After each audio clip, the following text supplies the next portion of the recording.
నాగార్జున గారి ఫ్యామిలీకి జరిగిన డ్యామేజ్ వాళ్ళు ఫైట్ చేయడానికి అడ్డంకులు ఏం లేదు. ఓకే, వాళ్ళ ఛాన్సెస్ ఏం తగ్గవు. అదే శాంక్టిటీ ఏం తగ్గదండి, ఆయన మెయింటైనబిలిటీ ఏం తగ్గదు. ఓకే, తగ్గదు.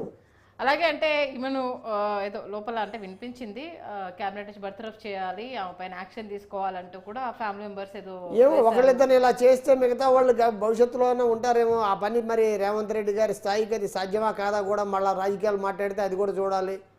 మరి రేవంత్ రెడ్డి గారు ఒక రకంగా చెప్పాలంటే బలమైన నాయకుడే, రెండో రకంగా చెప్పాలంటే మరి పక్క పార్టీ నుంచి వచ్చి కాంగ్రెస్లో ముఖ్యమంత్రి అయిన వ్యక్తి. మరి సీనియర్లు జూనియర్లు వ్యవస్థలో కాంగ్రెస్ పార్టీలో ఏం జరగబోతుంది అనేది ఈ స్టేజ్లో మనం ఏం చెప్పలేం. మరి అధిష్టానం అయితే సెంట్రల్ నుంచి అయితే కొండా సురేఖ విషయంలో ఏమీ సీరియస్గానే ఎవరేం మాట్లాడకుండా ఉండండి, వేచి చూద్దామనే ధోరణిలో అటు రాజకీయాలు వెళ్ళలేదు అనేది కూడా వాళ్ళు ఖచ్చితంగా పైదాకా వెళ్ళిందండి, వెళ్లకుండా లేదు. మహేష్ కుమార్ గౌడ్ గారు ఒక స్టేట్మెంట్ ఏమి ఇచ్చారంటే వస్తున్న కథనాలు అయితే అన్ని రాంగ్ అండి, దీనికి సంబంధించి అంటే యాక్షన్ తీసుకోండి అని కానీ అసలు ఏం జరుగుతుందని కానీ ఇదైతే అడగలేదు, ఇవన్నీ ఫాల్స్ ఎలిగేషన్స్, ఏదైనా చెప్తే మేమే చెప్తాము, అక్కడ దాకా అసలు యాక్షన్ అన్న పదమే రాలేదు అంటూ మహేష్ కుమార్ గౌడ్ గారు స్టేట్మెంట్ ఇచ్చారు. ఏమండి సంజయ్ గారు, ఇప్పుడు కాంగ్రెస్ లో ఇప్పుడు అన్నపురెడ్డి గారు అన్నట్టు ఇది ఖచ్చితంగా సెంట్రల్ దృష్టికి వెళ్ళిందండి, వాళ్ళ పార్టీ హైకమాండ్ దృష్టికి వెళ్లకుండా ఉండదండి. కాకపోతే ఏంటంటే ఇది మీరు అన్నట్టు ఏదన్నా సబ్సైడ్ అవుతుందా అన్న అంశం మీద వాళ్ళు చూస్తున్నారు డెవలప్మెంట్స్ ఎటు తీసుకుంటాయని. ఇంత తొందరపడి ఈ అమ్మాయిని గనక సస్పెండ్ చేస్తే అంటే మీ ఉద్దేశం ప్రకారం అంటే ఏమున్నాయి అనేది నాకు అదే అర్థం కాని విషయం కాదు.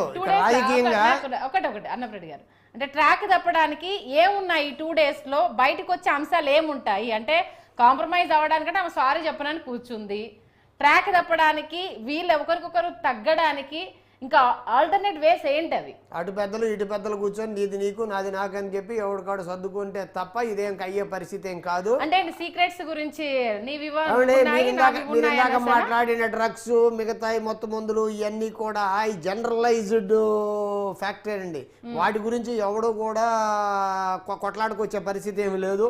మీరు అక్కడ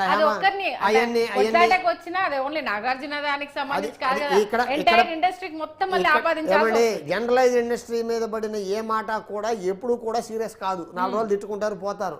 ఇక్కడ కేవలం ఇండివిజువల్ టు ఇండివిజువల్ జరిగింది కాబట్టి ఇది ఇంత ఇష్యూ. అంటే మీ బొట్టోళ్ళు నా బొట్టోళ్ళు మాట్లాడేటప్పుడు ఇది రాజకీయ రంగానికి సినిమా ఇండస్ట్రీకి జరుగుతున్న వారుగా మనం అభివర్ణించవచ్చేమో, కానీ ఇది now it is very clear. Konda Surekha అనే individual who is in a responsible position as a minister versus a famous legendary film family అనేటువంటి విషయం తప్ప ఇండస్ట్రీకి రాజకీయాలకి ముడిపెట్టాల్సిన అవసరం లేదు. ఖచ్చితంగా కొండా సురేఖ నాగార్జున నిలబడితే కొండా సురేఖ గ్యారంటీగా ఫైర్ అవుద్ది. అది ఉద్యోగం పోద్దా లేకపోతే ఆమె మీద క్రిమినల్ యాక్షన్ వస్తుందా, శిక్ష పడుద్దా అనేది దట్ డిపెండ్స్ అపాన్ నాగార్జున జాలి దయా హృదయం. మరి రేపొద్దున అంతర్గతంగా వీళ్ళిద్దరు రాజీ పడిపోతే అట్లా ఎందుకు అనుకుంటారు, అలా ఎందుకు అనుకుంటారు? తీర్పు రోజు ముందు రోజు వరకు కూడా మీడియా గొంతు చించుకోవడమే తప్ప ఆదిమూలం గారి కేసులో ఏమైంది? అసలు వీళ్ళందరూ గొంతులు చించుకున్నారు, అన్ని వీడియోలు అందరూ చూశారు. రేపొద్దు నాగార్జున గారు లోపల కాంప్రమైజ్ అయిపోయి ఆగిపోతాడేమో, దానికి మీకు నాకు చెప్పడానికి మీకు నాకేముంది? ఇక్కడ ఏంటంటే యూ నెవర్ ఎక్స్పెక్ట్ ఎనీథింగ్. ఇక్కడ జరిగేది ఏంటంటే నాగార్జున అనే అతనికి జరిగిన డ్యామేజ్ మీద అతను క్లియర్ గా ఫైట్ చేయగలిగితే వచ్చిన తర్వాత నేను కాంప్రమైజ్ అవుతారని అయితే అనుకోను. ఎందుకంటే ఇప్పుడు కాంప్రమైజ్ అవుతారా అవరా నేను మాట్లాడట్లా, అవుతారా అమ్మరట్లా. ఒకళ్ళన్నా నిలబడితే ఇంకొకరికి డ్యామేజ్ జరిగితే ఇంకొక సంఘటన జరగకుండా ఉంటుంది అన్నాను నేను. ఓకే, ఇప్పుడు ఇది నేను రాజీ పడొచ్చు, నేను దుర్గా గారు రాజీ పడే అవకాశము లోగుట్టులో అంటే పెద్ద మనుషులు కూర్చొని దీన్ని ఇక్కడ వరకు ఆపేద్దాం అనే సిచ్యువేషన్స్ దాటిపోయాను నేను అంటున్నాను. అవకాశం ఉందంటారా ఇంకా? అంటే ఒకటమ్మా, ఇప్పుడు ఆయన అన్నట్టు ఏ స్టేజ్ లో ఎవరు మెత్తబడతారు మనం ఏం చెప్పలేమమ్మా, ఏ యాంగిల్లో. రాజ్యాంగం యాక్సెప్ట్ చేసినప్పుడు మీరు ఎవరు యాక్సెప్ట్ చేయడానికి రాజీ పడినోడు. ఇప్పుడు ఆమె పర్టికులర్ ఉమెన్ అసలు నేను కేసే పెట్టలేదు నాకేం కాలేదన్నాక 3 రోజులు 4 రోజులు మించిన ఈ మా ఇద్దరు గురించి అనవసర ప్రచారాలు చేసిన మీడియా మీద కేసు అంటే మీరేం చేస్తారు? ఖచ్చితంగా డ్యామేజ్ అంటే ఇక్కడ చెప్పడానికి ఒక రీజన్ అంటే ఆమె తెర మీదకి వచ్చి ఆవిడ మీడియా మీట్ పెట్టి చెప్పింది కాబట్టి మీడియా మీద ఇక్కడ వేయడానికి ఏ ఛాన్స్ లేదు. ఆదిమూలం కేసులో అయితే ఖచ్చితంగా ఆమె స్వయంగా మీడియా ముందుకు వచ్చి చెప్పిందండి అక్కడ. కేసు ఇంకోటి ఇప్పుడు దాని గురించి కదా కోట్ చేసింది అయితే. ఓవరాల్ మరి మీడియా మీదకి వస్తే ఏంటంటే నేను దాని గురించి చెప్తున్నాను. ఆ కొండా సురేఖం నా తోబుట్టు లాంటిది, మేమిద్దరం కలిసిపోయామంటే మీరేం చేస్తారు, నేనేం చేస్తాను. మరి అంత అవుతుందంటారా? అంత సింపుల్ గా మధుబాబు గారు ఒక నిమిషం, మధుబాబు గారు ఏదో చెప్తున్నారు. సంజయ్ గారు ఒకసారి లాయర్ గారు ఒక్క నిమిషం. సంజయ్ గారు ఇప్పుడు ఏదన్నా ఒక వస్తువు 99 డిగ్రీల దగ్గర కరెక్ట్ పోవచ్చు, 100 దగ్గర కరగవచ్చు, లేకపోతే 101 దగ్గర కరగవచ్చు. అట్లాగే మనం నాగార్జున గారిని ఈ వ్యక్తుల యొక్క అభిప్రాయాలు ఎప్పుడు ఎట్లా మారుతాయి మనం చెప్పలేము. ఆయన మరి ఆయన చెప్పినట్టు మన అన్నపరెడ్డి గారు మనం బయట నుంచి చూస్తున్నాం, వాళ్ళు లోపల ఉన్నారు ఇష్యూలో. కాబట్టి ఆయన ఏ యాంగిల్లో ఎప్పుడు ఒకవేళ సైలెంట్ అయితే కేసు అసప్ అయిపోద్ది, అంతే. మనం ఏం చేస్తాం.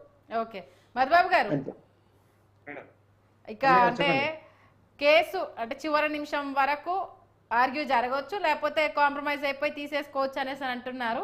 మరి ఈ సిచ్యువేషన్స్ లో అది ఎంత వరకు ఉంటుంది లీగల్ గా? పాయింట్ ఏంటంటే అమ్మా, నాగార్జున సమంతకు సారి చెప్పావు, సరే నా సంగతి ఏంటి అన్నాడే గాని నేను నువ్వు ఎవరికి సారి చెప్పినా నీ మీద నేను పోరాడతాను అలా.